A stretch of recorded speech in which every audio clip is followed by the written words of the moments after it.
Hola, tras la lectura del capítulo 15 de Hechos, pues nos encontramos con el testimonio de un concilio que tuvo lugar sobre el año 50 en Jerusalén y que nos trata de mostrar algunos aspectos y nos plantean algunas cuestiones que me gustaría compartir con vosotros en estos pocos minutos. Lo vamos a hacer a través de tres grandes puntos. Uno tiene que ver con el motivo de aquella asamblea, qué la motivó. El segundo tiene que ver con el desarrollo del propio concilio, qué nos quiere decir. Y el tercero tiene que ver con las conclusiones a las que llegaron y en qué manera pues, nos alcanzan a nosotros también. Creo que son tres puntos que nos pueden orientar en la meditación que vamos a tener ahora. En cuanto al primer punto, pues tenemos que entender qué motivó aquel concilio, qué había detrás y cómo lo resolvieron los hermanos del primer siglo. Sabemos que es a causa de los judaizantes que la iglesia de Antioquía pues elevó aquel asunto a la iglesia de Jerusalén y allí es donde se reunieron los hermanos. Los judaizantes eran un problema serio, ellos abogaban por ceñirse a la ley, circuncidar a los gentiles. Y la verdad es que planteaban un reto, es un reto que está realmente en todas las épocas, porque todas las religiones del mundo en realidad tienen detrás esa maniobra de tratar de desacreditar el Evangelio de la Gracia. Tiene que ver con las obras. El volver a la ley, como decía Pablo, era desechar la gracia y hacer que la muerte del Señor fuera en vano, como dice en Gálatas 2 y luego vuelve a insistir en ello en el capítulo 5 de la misma carta. Así es que ante la pregunta de los judaizantes, que parecía muy razonable de plantear la inclusión de los gentiles dentro del pueblo de Dios en términos de qué derecho tenían los gentiles a entrar en él sin cumplir con la ley, ¿acaso no era la palabra de Dios? Pues había que dar una respuesta firme y eso es lo que se elevó en aquella asamblea en Jerusalén. ¿Qué implicaciones? Es la pregunta que podríamos hacernos en cuanto a este primer bloque.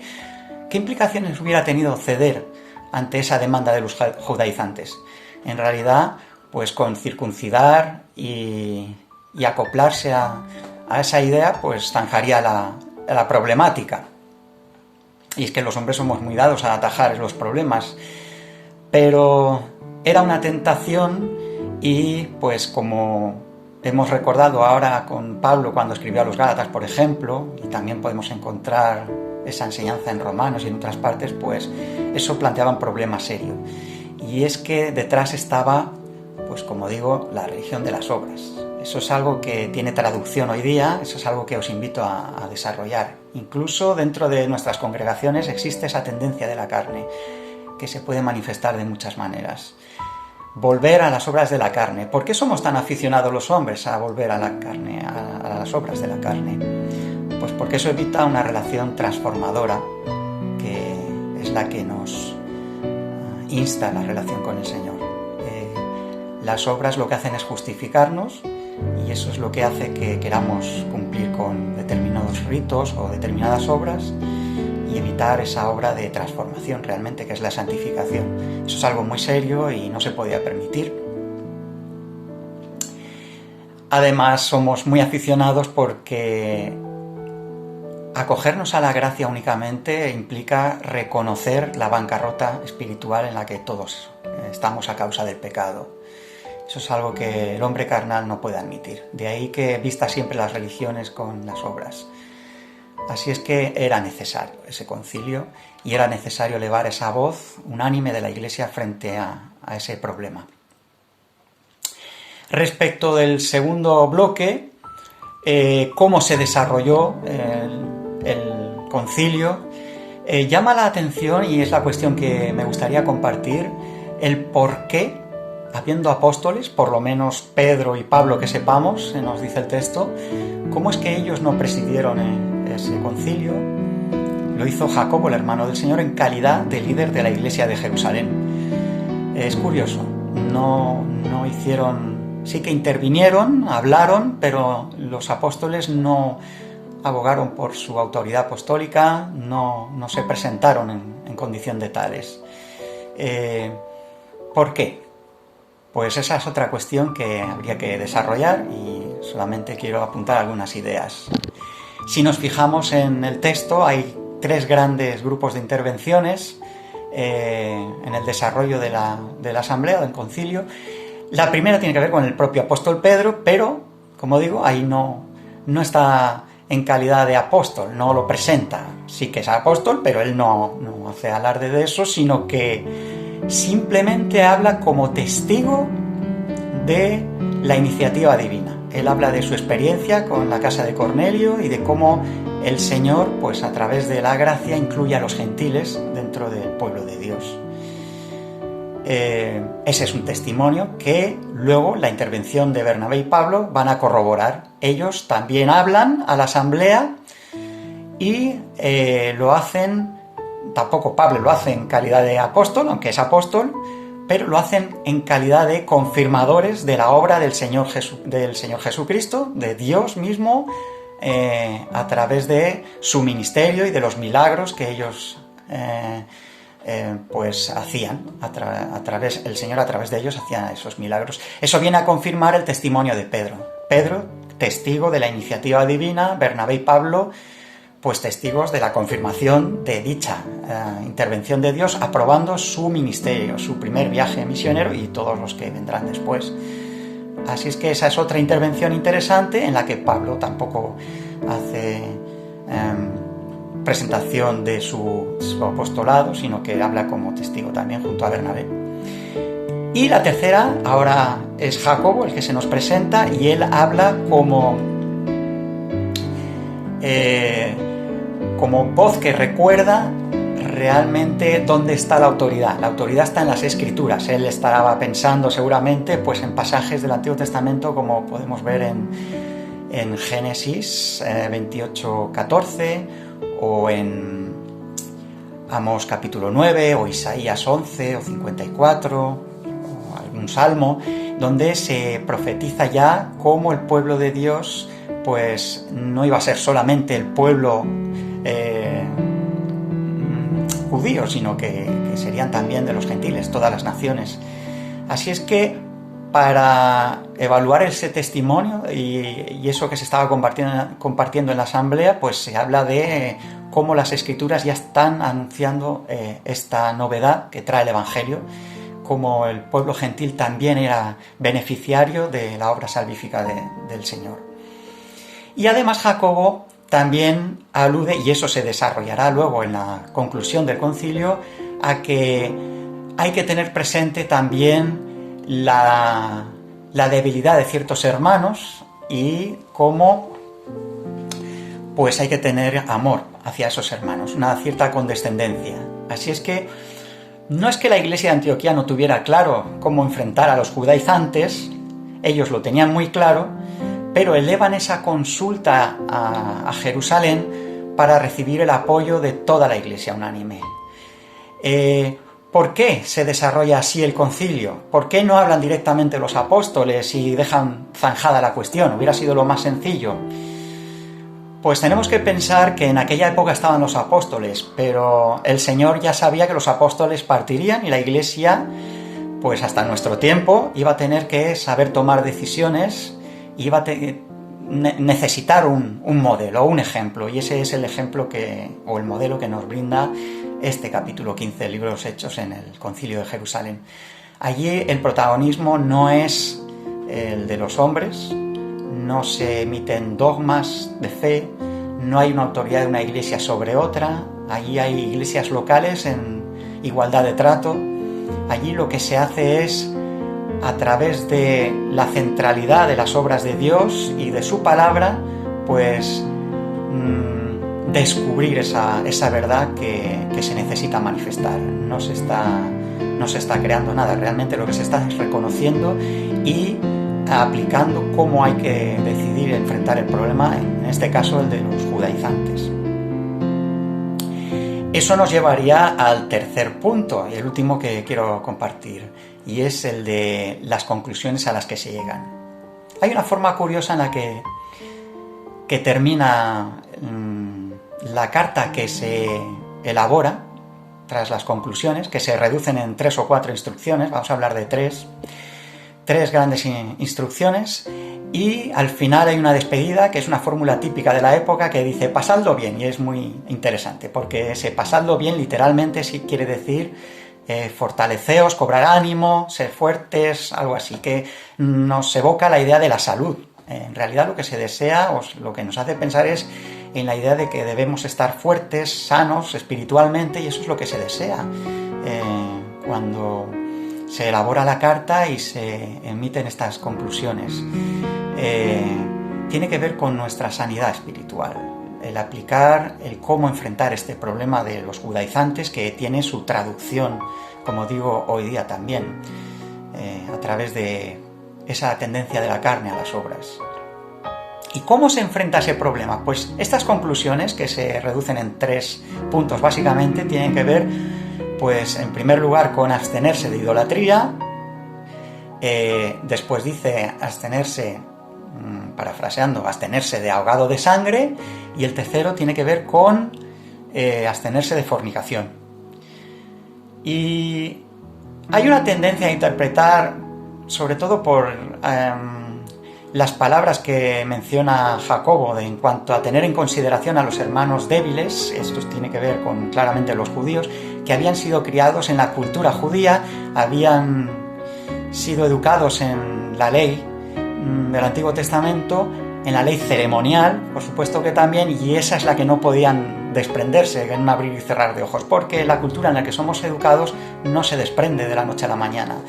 Y entonces hay una serie de llamados por amor a esta condición de los judíos, pues hay un llamado a los gentiles a tratar ese tema de una manera condescendiente. Por eso hay ciertas cosas que, aunque estén muy claras, pues por causa de la debilidad de conciencia de hermanos más débiles, esto lo encontramos también en la doctrina de Pablo, él lo sabía, él luego lo elaborará en Romanos y en otras partes, pues se puede condescender. Pero hay cosas en las que no se puede ceder, y una de esas era la circuncisión.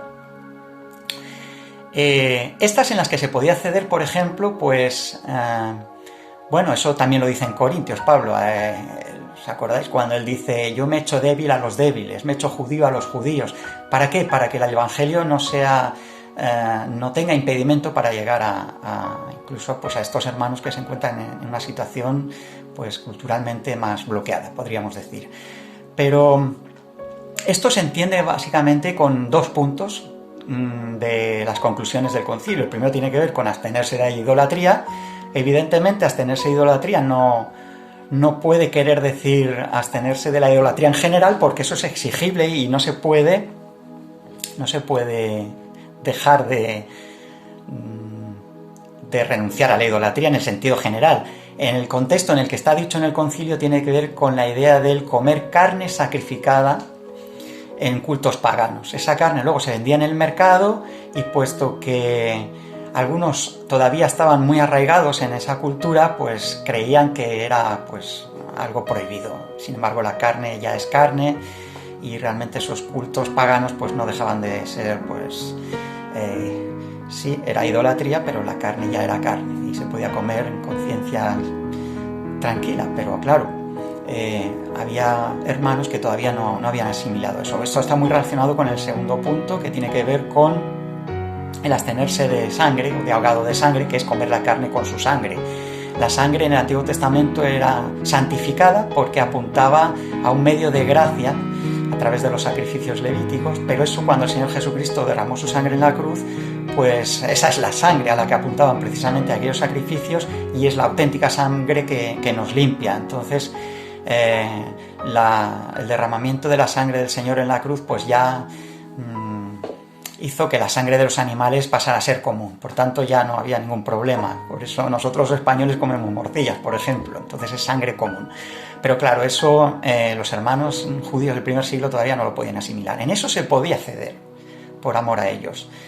Pero claro, esa tendencia a interpretar las conclusiones del concilio como una condescendencia, ya es más difícil de encajar cuando se habla de abstenerse de fornicación, porque ha habido varios intentos a través de los siglos de explicar esta última conclusión o instrucción a la luz de ese contexto de ceder, y a mí no me cuadra ninguna de ellas.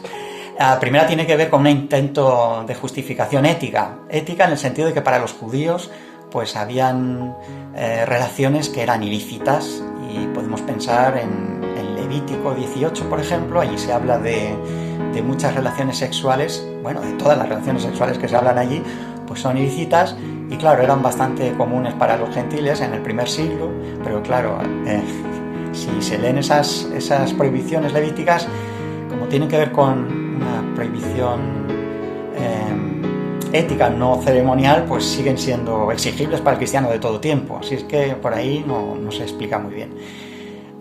Otro intento podría ser el de hacer que esa prohibición fuera más abierta, en el sentido de que para los judíos del primer siglo puede que culturalmente todavía no estuvieran bien vistas las relaciones entre gentiles y judíos, como en el Antiguo Testamento, pues sí, se llama a no dar a las hijas de los judíos a los hijos de los gentiles, ni viceversa.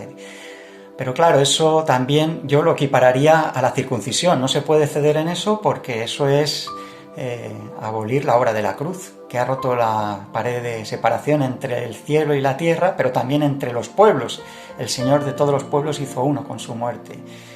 Así es que tampoco casa muy bien. Y realmente quizás la única manera de entender esa instrucción sea la de pensar en que se nos está presentando una espada de doble filo en esta carta final del concilio. Tiene que ver con concesiones litúrgicas, pero también habla de recordatorios éticos. Y en ese sentido, pues esa moneda de dos caras, que también podríamos decir, nos presenta a los judíos el concilio como hermanos débiles en la fe a causa de su cultura, y por los que los hermanos del primer siglo debían de ceder en ciertas áreas, pero también esos mismos hermanos débiles podrían ser testigos y recordatorio de los depositarios de la ley, y una ley que no ha sido abolida toda completamente, porque la ley ética sigue vigente. Entonces, tampoco los gentiles del primer siglo ni de ningún siglo han perdido la cultura en la que han sido criados y deben vigilar. Entonces, esas instrucciones del concilio apuntan en esas dos direcciones. Es una espada de dos filos que digo. Una tiene que ver con el velar por los hermanos débiles con amor, pero un amor que también se debe dirigir hacia adentro, velar por uno mismo, porque esos hermanos débiles pueden ser testigos contra uno mismo si uno no es capaz de vigilar su propio corazón. ¿Qué manera es la que el concilio entonces nos presenta para enfrentar el problema de los judaizantes, el problema de la tendencia de la carne, de una manera más general, podríamos decir? Pues es un llamado a velar, en definitiva. Un llamado a velar en dos direcciones. El primero tiene que ver con el velar por los hermanos, especialmente pues con los más débiles, y el segundo tiene que ver con un llamado a velar por uno mismo, porque el llamado a abstenerse de la fornicación no es ni más ni menos que el llamado a vigilarse uno mismo también. Así es que es interesante que planteemos estas tres cuestiones y las desarrollemos. Terminando, pues podríamos repasar. El primero tiene que ver por el motivo del concilio, por qué no ceder y evitarse problemas. Muchas veces es el atajo, siempre el atajo es el camino más fácil, pero las conclusiones son muy graves. El segundo tiene que ver con el desarrollo. ¿Por qué no nos hablaron directamente los apóstoles? Porque realmente se nos está presentando un modelo para que la Iglesia de hoy también sepa cómo tomar las decisiones, igual que en el Concilio de Jerusalén. Dios siempre en el centro, Dios y su palabra. Y el tercer bloque tiene que ver con las conclusiones a las que llegó el concilio, que es un llamado doble, de doble vía. Bien, pues con eso me gustaría que lo meditásemos juntos y ahora pues cada uno particularmente. Que el Señor os bendiga.